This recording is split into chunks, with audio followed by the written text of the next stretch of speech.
Berarti kalau misalnya ternyata memang diharuskan bayar per kursi, mending nggak usah muterin musik? Enggak, saya milih enggak.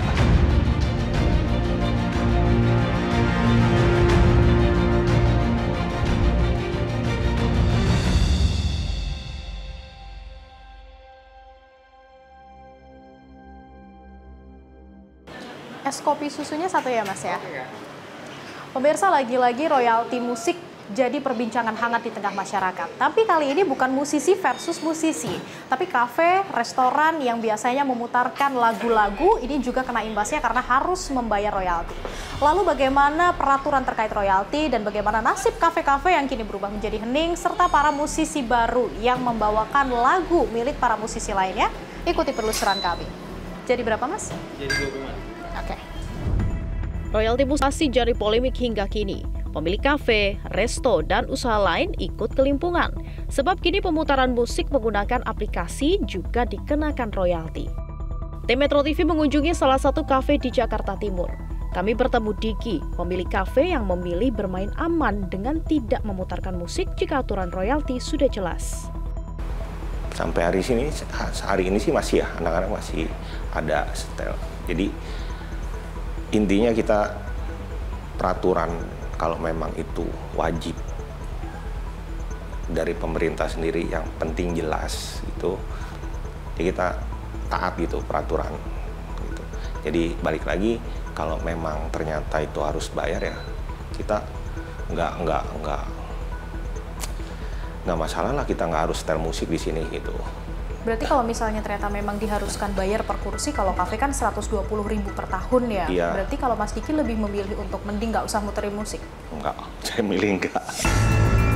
Terkadang pegawai Diki bermain alat musik untuk menghibur pengunjung. Namun kini Diki memilih untuk tidak mengizinkan pegawainya bermain musik dan mempelajari aturan terkait royalti musik terlebih dulu. Kami akan pelajarin dulu nih. Saya anak-anak juga suruh baca-baca dulu nih peraturan gimana nih. Jadi jangan sampai zong sendiri ya buat kita ya. Jadi lebih hati-hati ya? Iya, lebih hati-hati lah. Karena belum jelas ya, ya malas juga ya, tahu-tahu didatengin. Jadi mending nggak usah dulu ya mending sekarang? nggak usah dulu lah. Menurutnya aturan terkait royalti musik masih cukup membingungkan. Ya mungkin banyak yang teman-teman pemilik usaha ya, yang lain mungkin dia butuh kejelasan kali ya dari pemerintah sendiri. Peraturan itu udah baku, baru diumumin lah gitu.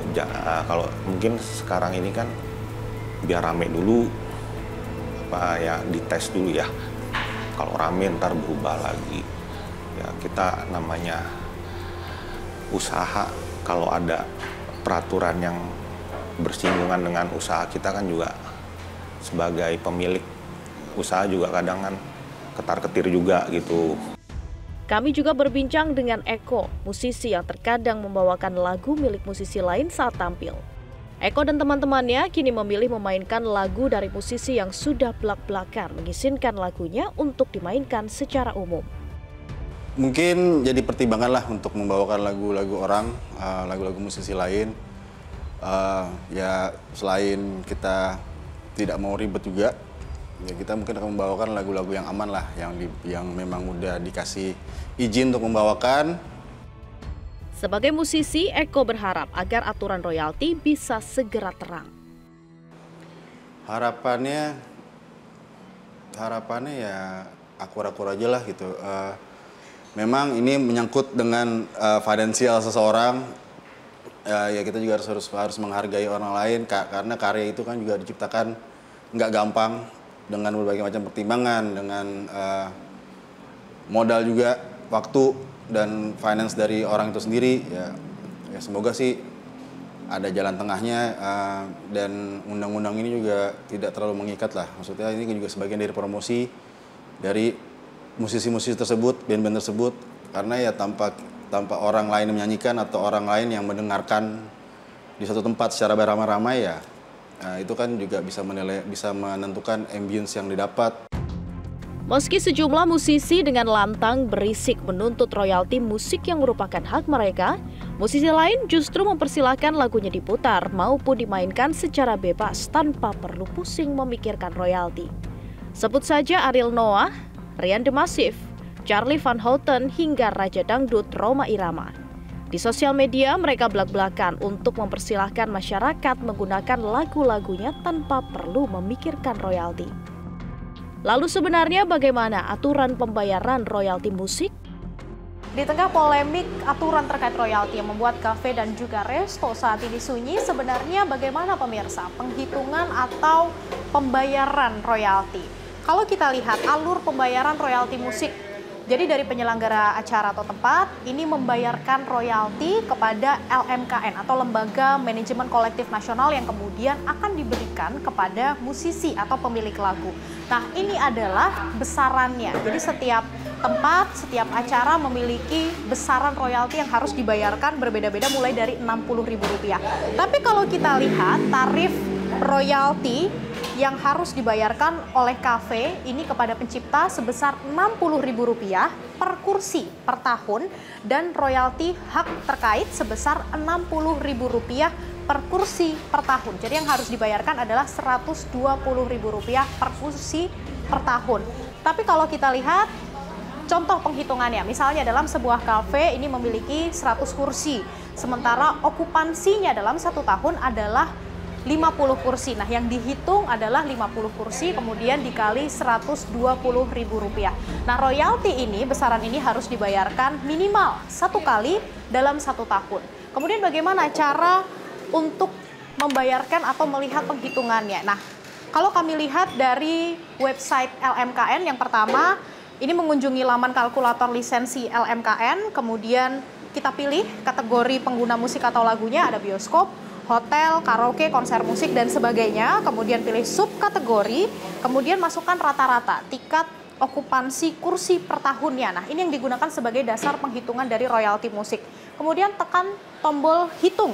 Nah, kemudian keluar ini adalah jumlah royalti musik atau lagu yang harus dibayarkan tempat tersebut dalam 1 tahun. Tapi perlu diketahui pemirsa, kalau nominal yang ditunjukkan ini masih berupa estimasi dan belum termasuk pajak.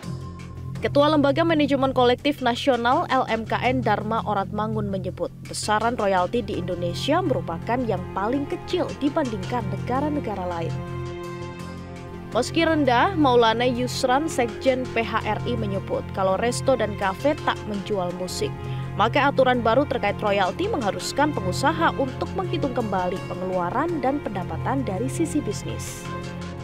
Kan kalau kita masuk ke dalam perdebatan, yang satu mengatakan yang membuat konsep penetap tarif penghasilan itu murah, yang menggunakan lagunya merasa mahal, ini kan nggak pernah ketemu di mana gitu loh. Karena yang satu merasa dibandingkan negara lain, tapi dari sisi pelaku usaha mereka akan melihat dengan kondisi seperti ini, mereka akan melihat apakah lagu ini bisa mendatangkan tamu lebih banyak atau revenue lebih tinggi.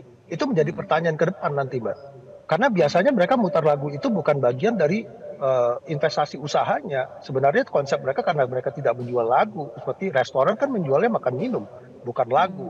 Itu sebagai add-on-nya saja di dalam situ. Tapi begitu sudah kondisinya seperti ini, mereka harus menghitung apakah dengan mereka membayar itu, mereka masih mendapatkan revenue yang lebih menarik, atau dengan tidak memutar lagu revenue sama saja. Jadi, ini kan konsep, di mana-mana konsep bisnis seperti itu. Karena sekarang lagu itu menjadi biaya tetap di dalam operasional dari suatu usaha. Namun polemik royalti musik tak berhenti di situ. Sejumlah kafe memilih memutarkan lagu alam seperti kicauan burung untuk menghindari royalti. Namun lagi-lagi LMKN menyebut suara alam juga wajib membayar royalti. Nah, jika itu didengarkan secara alamiah dan langsung dari sangkar burungnya, ya, tidak ada perekaman di situ, maka juga itu tidak perlu bayar royalti. Tetapi bila mana ada fiksasi musik di situ, ya, yaitu fiksasi itu mengacu kepada merekam karya musik yang bisa dilihat dan didengar. Nah, jika ada fiksasi, maka di dalam sebuah karya rekam itu ada perlindungan hukum. Nah, siapa-siapa yang punya hak di situ? Yang punya hak itu adalah pencipta atau pemegang hak cipta. Kita lihat di dalam perekaman suara-suara burung dan angin itu ada penciptanya. Nah, tidak ada, ya sudah, tidak ada pencipta hak di situ. Bahkan masalah royalti pun merembet kemana-mana. Pemutaran lagu kebangsaan Indonesia Raya sempat disebut perlu membayar royalti. Namun hal ini langsung ditampik oleh LMKN. Menurut pasal 43 Undang-Undang Hak Cipta Nomor 28 Tahun 2014 tentang hak cipta, menyatakan yang dianggap bukan pelanggaran hak cipta itu adalah pengumuman, pendistribusian, komunikasi, dan atau penggunaan lambang negara dan lagu kebangsaan. Pada penggunaan lagu Indonesia Raya dalam bentuk aslinya tidak perlu bayar royalti karena bukan pelanggaran hak cipta. Kisruh royalti musik membuat pemerintah angkat bicara. Menteri Ekonomi Kreatif Teuku Rifki meminta agar pengusaha membayarkan royalti jika memutarkan lagu di tempat usahanya. Pertama kan tentu pencipta lagu dan pengarang lagu harus menerima royaltinya. Tapi di sisi lain yang menggunakan juga harus ada kebijakan yang fair untuk mereka. Tetapi yang banyak mungkin masih ditata ulang adalah tentang kolektifnya LMK dan LMKN-nya. Nah untuk itu saat ini kan ada inisiatif DPR yang rencananya akan juga merevisi Undang-Undang Hak Cipta itu kira-kira itu. Ya sebetulnya kalau kita memang menggunakan ya sebaiknya kan kita bayarkan. Tetapi yang harus dipastikan adalah akuntabilitas dari kolektifnya sehingga nyampe kepada para yang berhak. Sementara Menteri Kebudayaan Fadlizon berjanji akan segera memperbaiki regulasi royalti musik agar menemukan jalan tengah bagi semua pihak.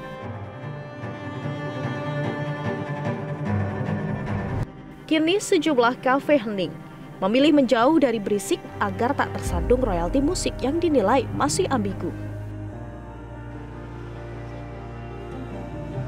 Kalau bicara tentang royalti musik pemirsa, ini menyangkut banyak pihak dan banyak pihak juga yang meminta adanya revisi Undang-Undang Hak Cipta. Tentunya agar para musisi ini tidak merugi, tapi juga tidak membebani para pengusaha atau pihak-pihak yang menggunakan lagu dari para musisi. Kalau menurut Anda, kira-kira bagaimana solusi terbaik terkait dengan royalti musik ini? Dari Jakarta, Tim Liputan, Metro TV. Jelajahi cara baru mendapatkan informasi. Download Metro TV Extend sekarang.